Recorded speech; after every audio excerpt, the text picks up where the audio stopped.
Are you ready for this week's Q&A? Here goes. This video is sponsored by Nomad Internet. Check out nomadinternet.com and don't forget to get your discount using the coupon code CrystalVanner25. Please be advised that this channel does not produce content for children. This week's Q&A is a continuation of questions from Lynn, so I'm going to be answering 4 questions. Make sure you watch the entire video. So I am a huge Star Trek fan, obviously. You know that if you've watched any amount of my videos, you should know that. I don't really wear a lot of Star Trek gear. However, I do have a Star Trek ring that I wear on my right finger. I don't know if you can see it with the sunlight. I will try and take a picture of it, but it's got the Starfleet emblem on it. I'll try and take a picture and put it up on the screen. Now, as far as other sci-fi books or authors or whatever, I do like Harry Potter. I'm not a huge Star Wars fan. I, of course, like everyone else, saw the original Star Wars when I was younger, but haven't really gotten into the new stuff. It's just not my thing. It just really isn't.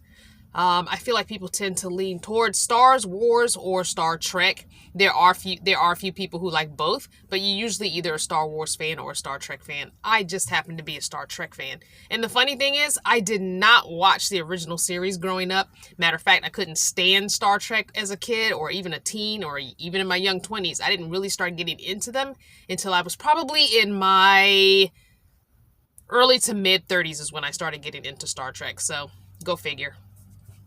But I don't know if Hunger Games falls under sci-fi or fantasy. I'm assuming maybe fantasy. I do like Hunger Games. I read the books, watched the movies. I really loved the Lion, Witch, and the Wardrobe series. I know it has a very, very, very Christian overtone to it, but I still always liked the Narnia books. Even when I was younger, I liked those. So, yeah, I kind of do. I don't have any favorites, I would say, when it comes to sci-fi or fantasy. I just kind of read or watch whatever I find interesting. And if I stick with it, I stick with it. If I don't, then I don't.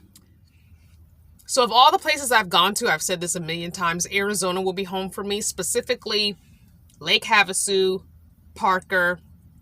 Let's put them in order. Lake Havasu would be first, then Ehrenberg. Then it would probably be Parker and then Quartzsite. I've never gone to Yuma, but I'm assuming Yuma is probably a really good place to go. I hear a lot of good things about Yuma for van life. So I think those are probably my tops for van life. Now, we did go to that beach that one time in 2019. Well, I was going to say last year. In April of 2019. And I really, really, really enjoyed that, but there was no signal there. That would be my only issue with that spot because I could live there, honestly, next to that water on the beach, basically, like right at the water. Literally, the water was 5 feet from my van.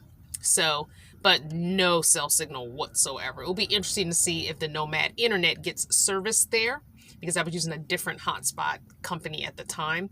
So I would love to go back there and see if I have internet service with the Nomad Internet. Of all the places I would love to go and haven't been yet, definitely would be Australia. I've always been drawn to Australia ever since like 2000, 2001 when I heard a didgeridoo played for the first time. It was like it spoke to my soul. I've always said that. And I've also said that if I die without getting to Australia, I would love for someone to take my ashes and scatter them somewhere in Australia. So as far as extreme, the only thing I've done is probably ziplining a few times, but it's funny because I just had this conversation with the BF. We were watching a video the other day, a bungee jumping, and he was like, I would never do that. And I was like, I would actually do that.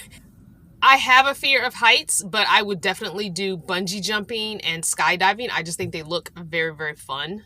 Just, if I had the opportunity to go to space, yes. I want to believe that we're not alone in this universe, and I would love to contact aliens. I would love to go live on another planet if possible. Yeah, that would be amazing. All my sci-fi love, and I loved the Jetsons cartoon as a kid. And my thing is, I didn't want so much. Only 2 things I've ever really wanted out of like sci-fi life is the ability to fly like in a shuttle or a car or whatever and not have to drive on the road and have it do like autopilot, where you can put in your navigation and the computer would fly you there, so you could be engaging with who's ever in the vehicle with you or sleeping while you drive there or fly there. And the other thing is automatic food dispensers, like on the Jetsons when they talk into the thing and they order the food and it pops right out. Whatever you want. Same thing on Star Trek. You go ahead and put in what you want. You say to the computer what you want and it just pops out within seconds.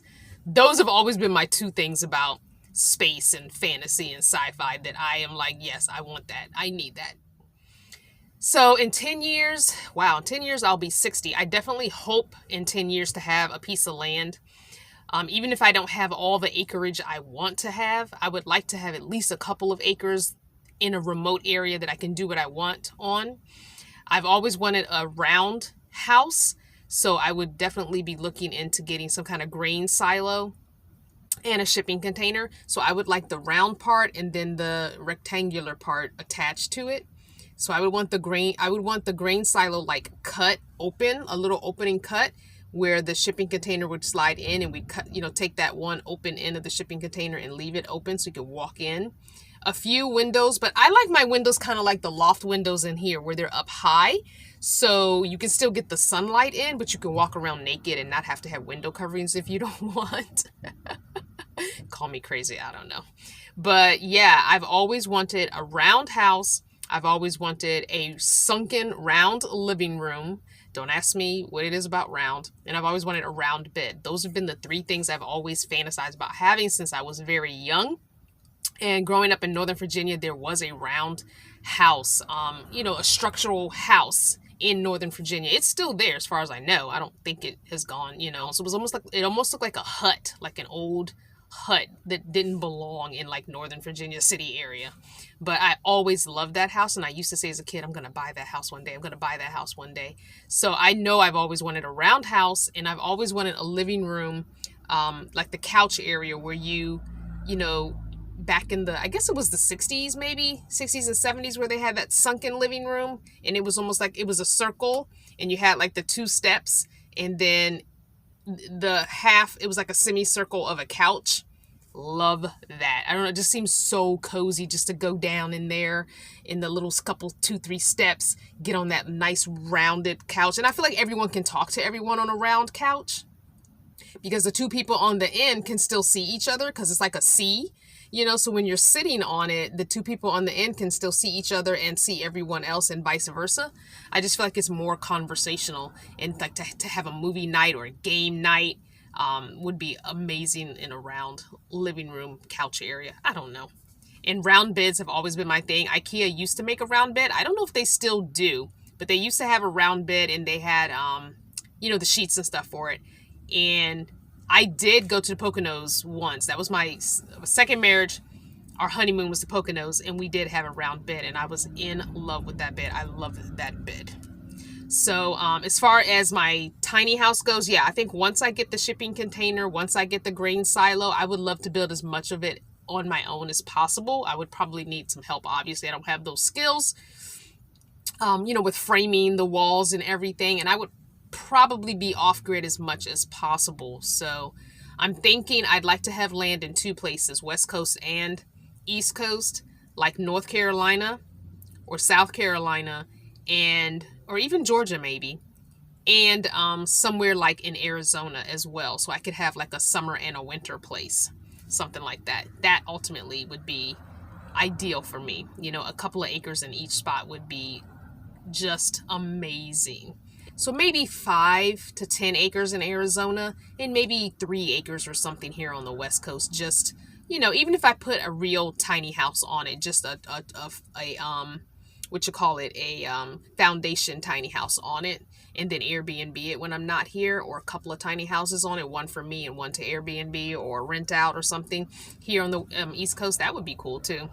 But I feel like the Arizona land, I would be able to do almost anything on I want, because I just feel like there's more way out in the middle of nowhere land that nobody cares what you're putting on it. So That's just my 2 cents. I don't know how that's going to look in 10 years. In 10 years, it may not even be possible. I don't know. In 10 years, I might be able to do before 10 years. Who knows? You just never know.